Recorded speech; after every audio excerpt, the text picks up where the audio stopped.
two really, really important things that in reflecting, and that I still do.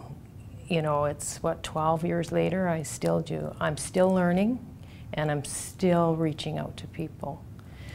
The biggest number one thing for me in the early stages was really getting a grip on what schizophrenia is. I didn't know. And so I did a ton of homework. I did so much homework, I developed a website, you know, because there wasn't enough information. It was all buried in journals. And it certainly wasn't anything my daughter needed, and I did it for her too, but I did it for myself. I needed to understand this. I needed to know how to help my daughter. And I'm still learning. There's, you know, many different dimensions to mental illness. I'm still learning, and I find that very empowering, and that helps with my anxiety. It just, what you understand doesn't scare you, you know? That's very important. And number two is relationships are so important. You can't go through this alone. I went through it alone with, you know, my young spouse as a young girlfriend.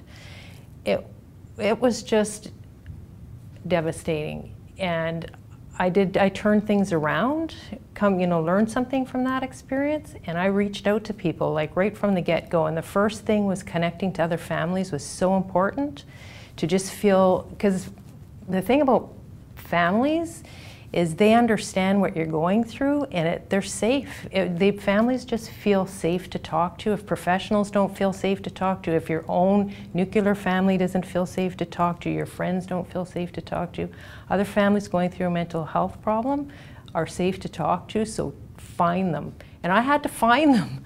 They didn't come knocking on my door, just find them. Call an agency, look online, just find them. And it's scary, and it's a big leap, but do it. And keep that connection going right through the end. And those people will change as you go. You know, it'll be families in a support group. It might be, you know, you end up being your hairdresser at, you know, years later, right? But those are the two things, learning and connecting with other people.